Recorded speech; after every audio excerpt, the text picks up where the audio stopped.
مردوں کو.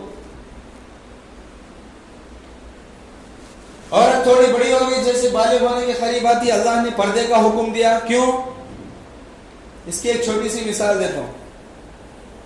عورت کو کئی کو بھائی پردے کا حکم, مرد کو کوئی کو نہیں. عورت اور مرد کی مثال لوہے اور سونے کی طرح ہے.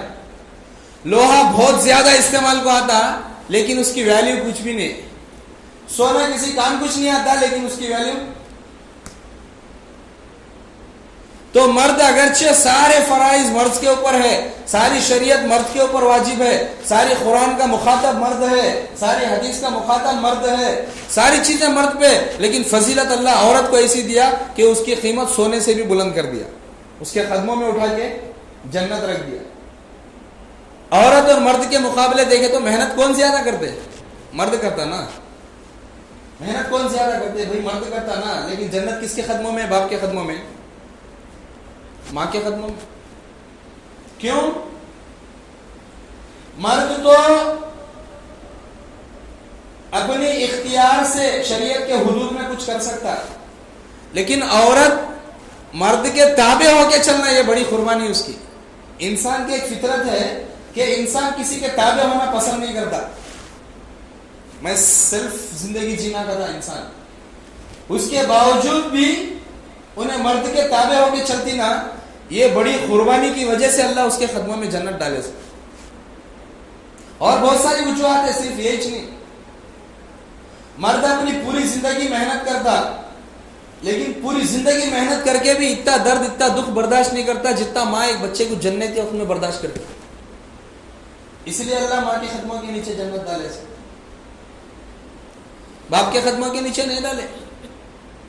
حالانکہ باپ کیا کیا نہیں کرتا, پسینہ بہاتا, خون بہاتا. ماں خون پسینہ بہاتی کیا گھر میں؟ فین کے نیچے کچن میں کام کرتی, زیادہ سے زیادہ گھر میں بیٹھ کو آرام کرتی. پھر ماں کے قدموں میں جنت کہیں کو, باپ کے قدموں میں کہیں کو نہیں. کیونکہ باپ لوہے کی مثال ہے. اگرچہ لوہا کلاڑی کے کام کو بھی آتا, دروازے بنانے بھی آتا, کھڑکیاں بنانے بھی آتا, ہر چیز جو بھی میٹل کی بنتی وہ لوہے سے بنا سکتے, لیکن سونے سے بنا سکتے نہیں بنا سکتے. سونے کی کھڑکیاں, سونے کے دروازے کون نہیں بناتا, لیکن پھر بھی ویلیو کس کی ہے؟ سونے کی ہے. تو عورت کی مثال سونے کی طرح ہے.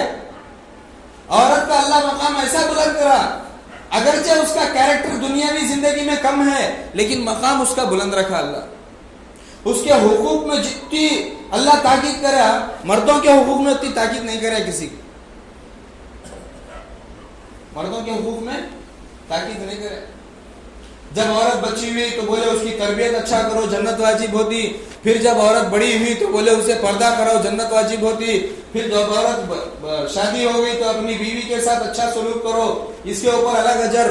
پھر عورت اور بڑی ہو گئی, ماں بن گئی تو بچوں کو حکم دیا ماں کی فرما برداری کرو, اس پہ الگ اجر. باپ کو ایسا کیا تو ہے.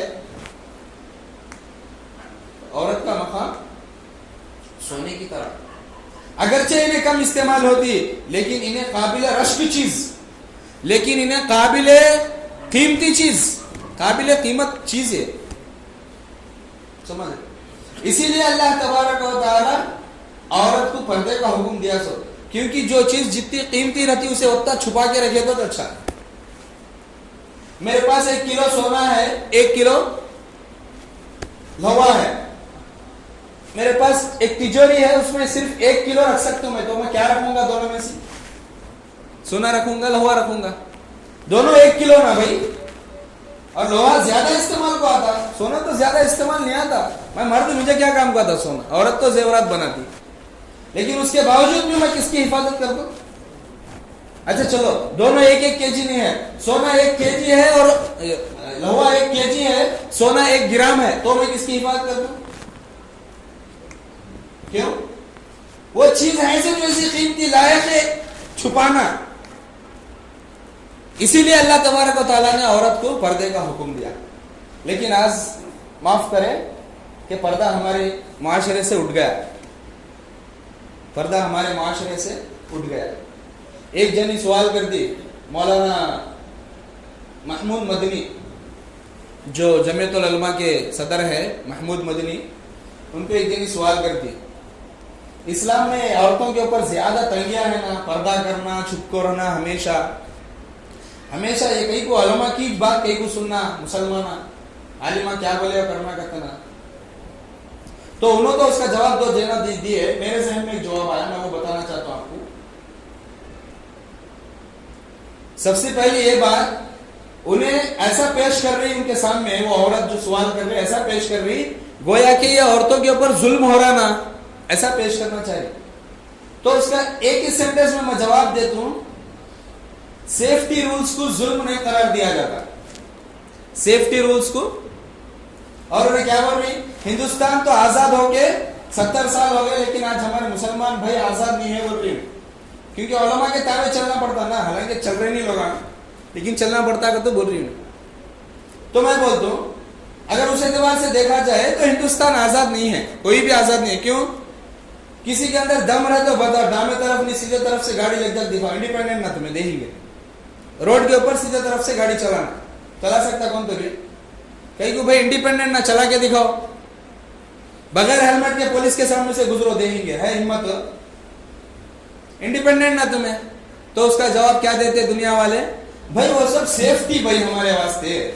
کیا جواب دیتے اس کا, سیفٹی. تو سیم ایز اٹ از یہ بھی سیفٹی. عورتوں کو جو پردے کا حکم دیا جا رہا سیفٹی کے لیے دیا جا رہا, اس پہ ظلم کرنے کے لیے نہیں. اس کی ایک چھوٹی مثال ہے, ایک آدمی ریل میں جا رہا, اس کے پاس جو ہے سونے کے زیورات ہے. آدمی یا عورت جا رہی, سونے کے زیورات ہے. وہ زیورات کو انہیں بیگ کے اندر چھپا کے رکھنا چھوڑ کر کیا کر رہا ہے, اپنے بازو کیسا رکھ لے کو بیٹھا.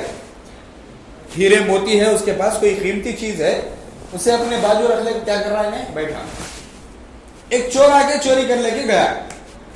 ظاہری بات ہے جب مہنگی چیز کھلی رہیں گی تو کسی کی بھی, اچھا آدمی بھی تھوڑی دیر کے سے نیت بدل لیتا. چوری کر لے کے گیا, چوری نہیں تھا کہ چور تھا کہ انہیں بہرحال کوئی آدمی چوری کر لے کے گیا. اب پولیس آنے کے بعد پہلے کسے ڈانٹتا, پولیس آیا انویسٹیگیٹ کرنے کیس کو, پہلے کسے ڈانٹتا بھائی. اگرچہ چور کی غلطی ہے, چوری نہیں کرنا تھا انہیں, لیکن بڑی غلطی کس کی مانتے, دنیا والے بھی رہتے, دیندار نہیں, دنیا والا بھی اس وقت میں کس کی غلطی مانتے, اس کی مانتے. کیوں؟ جو چیز چھپانے کی تھی تو کھلی گئی کو رکھا. عورت کی مثال بھی ایسی چیز. آج جو ہے عورتوں کے ڈیفنس کے واسطے طرح طرح کے آرگنائزیشنز بنا رہے, لیکن کتنے بھی آرگنائزیشنز بنا لو, اب یہاں انہیں بازو سونا رکھ لیتے بیٹھے, تمہیں چاہے ٹرین میں جتنے چورا ہے اتنے چوروں کو جا کو جیل میں ڈالو, اس کے باوجود بھی انہیں بازو سونا رکھنا ڈینجرس. کئی کو یہاں بیٹھے سے اچھے آدمی میں سے کون چور بن جاتا ہے معلوم نہیں.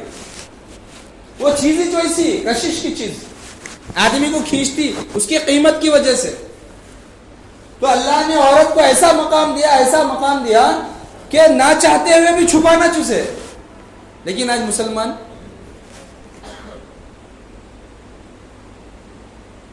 یہاں تک کہ بتاتے, مولانا اشرف علی تھانوی رحمۃ اللہ علیہ اپنی کتاب میں لکھتے کہ جب بچی 9 سال کی ہو جائے تب سے پردہ کرو بول کے لکھے انہوں نے احتیاطاً. حالانکہ شرعی حکم تو یہ ہے کہ بچی بالغ ہونے کے بعد پردہ کرنا, بالغ ہوتے ہی پردہ کرنا, لیکن احتیاطاً مولانا اشرف علی تھانوی اپنی کتاب میں کیا لکھتے, 9 سال سے. کیوں؟ فتنے کا دور, کبھی بھی کچھ بھی ہو سکتا, سونا انہیں کھلا سونا انہیں, کبھی بھی کون بھی چوری کر سکتا. تو اسے حفاظت میں رکھو, اسے اس کے لیے جو ہے جتنا ہو سکا ہوتی حفاظت کرو. ایسا مقام اللہ عورت کو دیا.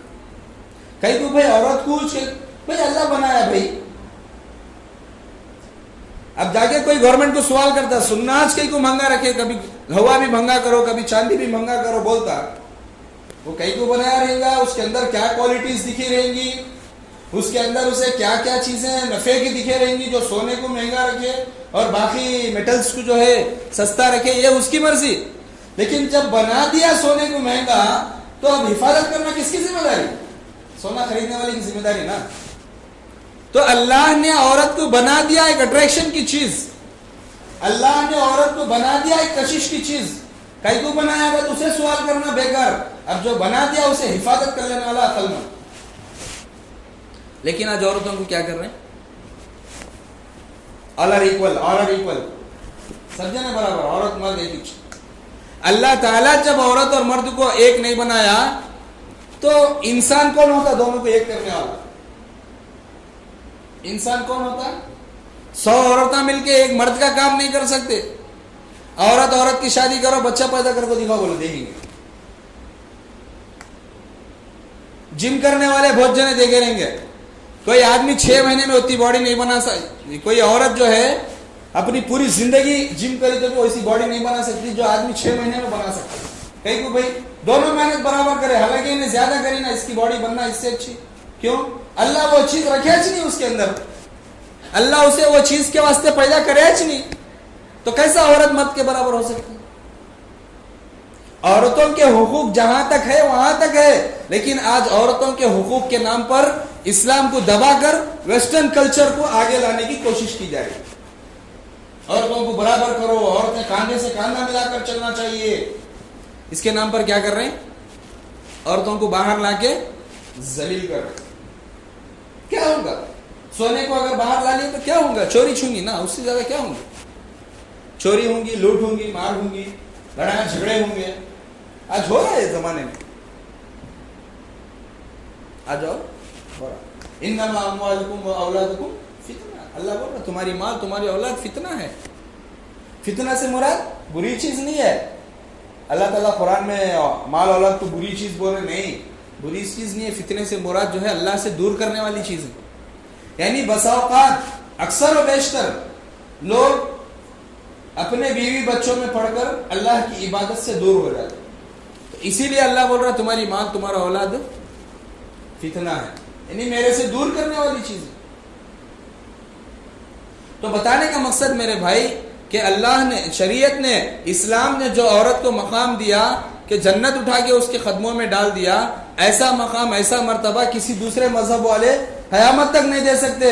تو اگر کوئی آج کے زمانے میں عورت کے حقوق کی بات کرتا, عورت کو برابری کی بات کرتا, تو وہ 1 نمبر کا ڈھونگی ہے. وہ حقوق نہیں جتا رہا بلکہ عورت کو بدنام کرنا چاہ رہا, عورت کو ننگی کرنا چاہ رہا. بس آج وہ چھوڑا سا عورتوں کے حقوق کے نام پہ عورتوں کو ننگیاں کر رہے. برقعے کے تعلق سے بھی بولا تھا میں اس سے پہلے, برقع پہن کے بھی حضور صلی اللہ علیہ وسلم فرمائے قیامت, قرب قیامت عورت کپڑے پہن کر ننگی ہوگی. وہ کیسا کپڑے پہن کر ننگی؟ وہ زمانے میں نہیں سمجھ میں صحابہ کو بات, آج دکھ رہا ہوں نا. کپڑے پہن کے, برقع پہن کے ننگی ہے عورت, آج برقعے کے اوپر ننگی ہے. تو ان چیزوں سے اپنے عورتوں کو بچانا, ان چیزوں سے ہمارے معاشرے کو بچانا, کہ عورت کو اسلام جتنا حقوق دیا اس کے حقوق میں رکھنا. لیکن آج ہمیں حقوق سے تجاوز کر کے عورتوں بھی گناہوں میں ہیں اور ہمیں بھی گناہ میں. آج ہمارے عورتوں بھی گناہوں میں ہیں اور ہمیں بھی گناہ, تجاوز کر گئی عورتیں ہمارے. عورتوں کو حقوق کے نام پر جو ہے وہ کیا کہتے ہیں, بڑے بڑے آرگنائزیشنز چل رہے ہیں, بڑے بڑے NGOs چل رہے, کچھ نہ کچھ عورت کے نام پر. لیکن اسلام نے جو مقام دیا میرے بھائی, اللہ کی قسم قیامت تک کوئی ویسا مقام نہیں دے سکتا عورت کو. اور اسلام کے حقوق میں سے یہ بھی ہے کہ بیوی کے ساتھ حسن سلوک کیا جائے.